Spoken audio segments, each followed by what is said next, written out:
Well, hello, students, and welcome to another lesson here on the channel. As always, I am excited about today's lesson. I have the opportunity to teach you about phrasal verbs that you can use while you attend work. And so we're going to go over a number of these terms that's going to help you to understand and speak better English. So, as always, I am so excited. I would first like to say hello to everyone that is in the chat, and I hope that you're ready to have a good time.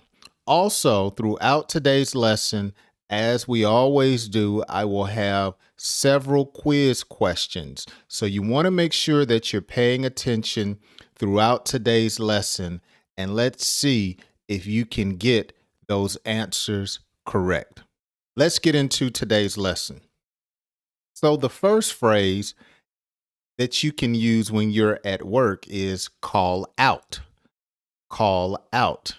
And when a person uses this term or this phrase, call out, it simply means that you're letting your employer know that you're not going to make it to work. Most of the time, people call out because of their health. They may not be feeling well. They may be sick. They may have a migraine, the flu, a cold. Sometimes people call out because there may be a family emergency, a death in the family.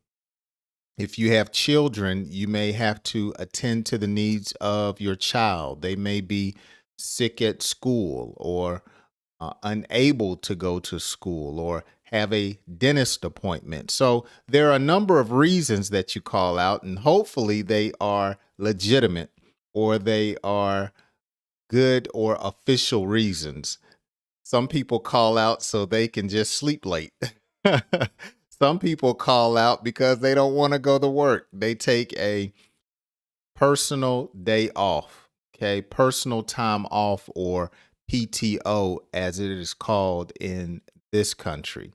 Some people may have been up partying all night, and so they call out of work the next day. Another phrasal verb that you can use while attending work is burn out.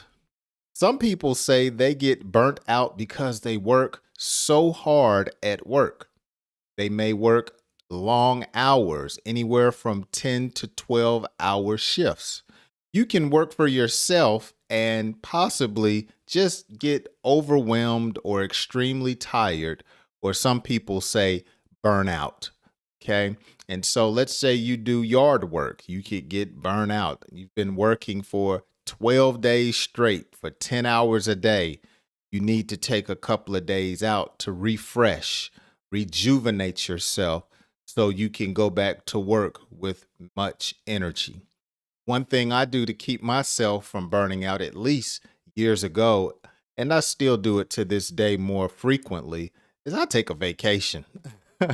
One way to keep yourself from burning out is to take multiple vacations, even if it's just a weekend getaway, a day off to do something that you enjoy. That helps you to stop being overwhelmed by what goes on in the workplace. Another phrasal verb is hand in.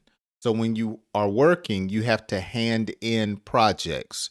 You may need to hand in a receipt so you can get a reimbursement for something that you purchased. Okay. You may purchase gas or fuel and you hand in the receipt so they can pay you back what you spent on fuel. Okay. You may hand in a report. You may hand in some data, but hand in, these are words that you would use or phrases that you would use at work that describe an action that you are doing. Hand in. Another phrasal verb is knuckle down. So when a person knuckles down, they are simply giving all of their focus to a particular task or duty. And so you may say, hey, I don't have time to play around today. I need to knuckle down and complete this project. Okay, so when you knuckle down, it's time for you to concentrate on a duty or a task. You can use this phrasal verb outside of the workplace. You can use it at home. I've got to knuckle down and clean the house. Okay, so again, to knuckle down means to focus or to concentrate on a particular task, duty, or reaching a goal. Knuckle down. Another phrasal verb is take out. Okay. Oftentimes, take out at work is describing I need a break. I need to go to lunch. And who's going to order takeout? Okay. Who's going to order some Chinese food? Who's going to order or take out some lunch? I'm going to the restaurant and we're not going to stay. We're going to take out. So that's one way you could use the phrasal verb take out when you're discussing food and you don't want to eat in the restaurant. You would take it out. But also you can use takeout in a way to where you're describing removing trash. Okay, I need you to take out this shredded paper. I need you to take out these dirty clothes. I need you to take out these lights that do not work and put in lights that do work. So takeout can be used in those two primary ways. You're describing food or you want to remove a particular thing. Let's move on to our next phrasal verb. Take on. Okay? So when you're at work, you may want to take on a particular duty. Okay, there may be something that needs to be done. No one wants to do it. And you'll say, I'll take that on. Okay. I'll take on the task of calling the people on the list. I'll take on the task of helping a new client. I'll take on the task of cleaning the break room. The break room is a space at a particular office or job where people take their break. They may go and get coffee. They may have a vending machine. And I talked about snacks and vending machines on our last live stream. So take on is saying that you're going to be responsible for a particular task or a particular duty. Leave a message. Leave a message or leave a message. So if someone calls the office and you're not there or someone else is not there, you may tell them, leave a message. You may ask them, would you like to leave a message if you picked up the phone? Okay, so you would write down their name and telephone number and a brief message that they have. That's leave a message. So when I leave a message, I'm letting someone know that I need them to return my phone call because I want to do business or there's something that I want to communicate. So leave a message. Matter of fact, when you're here in class with me, you can use the comments section to leave me a message. If you have a question about one of the lessons, guess what you can do? Leave me a message. And I love to highlight messages from subscribers. Matter of fact, I do that now in most of my lessons. I will talk about a recent comment left from a subscriber. So hang around toward the end because I believe I'm going to do that today if I can remember putting it in today's lesson. All right, here's our first pop quiz for the first section of today's class. What phrasal verb can you use if you are sick and can't attend work? What phrasal verb that I talked about in the first section can you use if you are sick and cannot attend work? Make sure you leave your answer down in the comment section and let's see if you can get this one right. And I really appreciate everyone that's been participating in these pop quizzes. I have really been enjoying the comments that we have been receiving. Let's go on to the second section. Show up. Okay, show up. When I go to work, I'm showing up. So when I show up, I am attending. I am letting my presence be known. I am showing up. You can tell someone you're going to show up, or someone could put a question before you and ask, who is going to show up? All right. Who is, excuse me, who is going to show up to the picnic this weekend? Who is going to show up and leave Jay a comment on this lesson? Who is going to show up before work a little early to complete the task? Okay. Who is going to show up, or are you going to show up, is what you could say. Okay.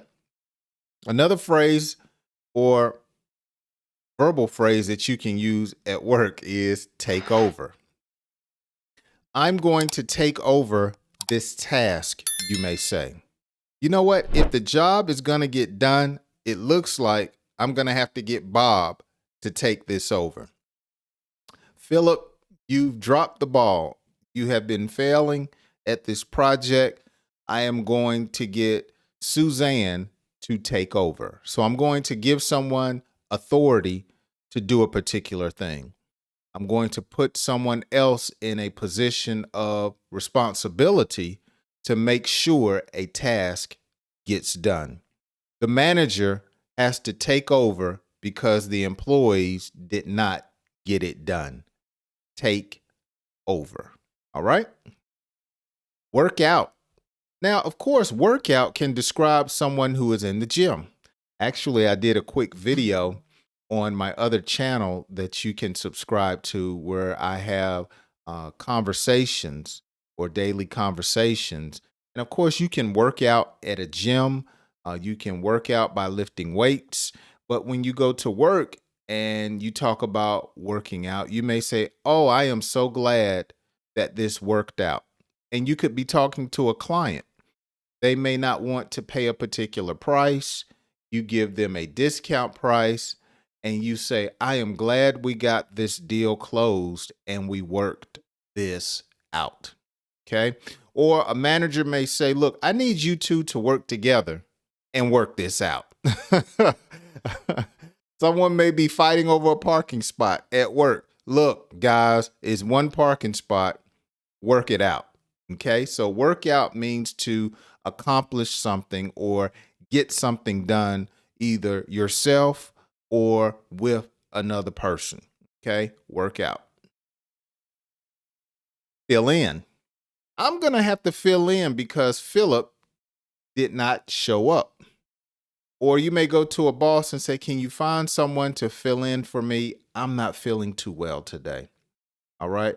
Can you fill in for me? I have to pick my son up from school early. Or I'm going to my daughter's softball game. Can you please fill in for me? So when you fill in, you're asking someone to replace your presence, to do something for you. Fill in.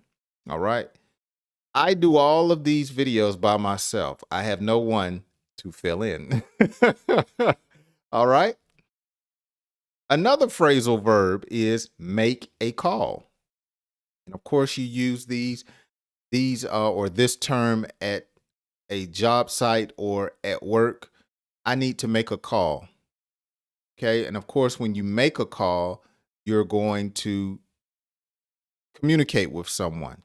But make a call can also describe someone that needs to make a decision. Okay. It's not up to you. I have to make a call on that or make the call. So it can be used either way. It describes a decision that needs to be made, or it can describe a communication on a telephone. Look, I'll call you back at 2:00. I'll give you a call, or I need to make that call at 2:00. All right. Another phrasal verb, open up.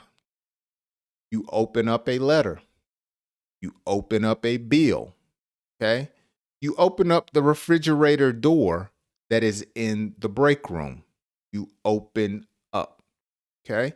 You open up the garage door.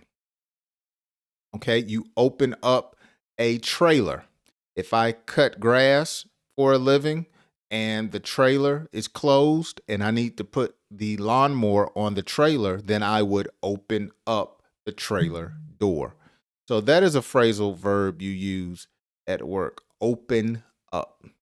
Of course, you're going to have bills, letters, envelopes, bags that need to be opened up. And our last phrasal verb for today is wrap up. All right. Now, when you wrap up, it says that you are coming to a conclusion. Today's English class is at an end and I am about to wrap it up. Okay. You may have a meeting or be at a meeting or have to attend a meeting. And you may ask, so what time are we going to wrap the meeting up? What time are we going to stop or conclude the meeting? Wrap up. So these are some great phrasal verbs that you can use when you are at work. Let's look at our second pop quiz question for today. What phrasal verb can you use if you go to work for someone else? What phrasal verb can you use if you go to work for someone else? Now, that's a good question. Were you paying attention? Put your answer down in the comments section. All right, I want to give a subscriber shout out to a couple of new subscribers that we have here on the channel. This is something that I've been doing recently just to show my appreciation to the new subscribers. Certainly want to welcome these two new subscribers out.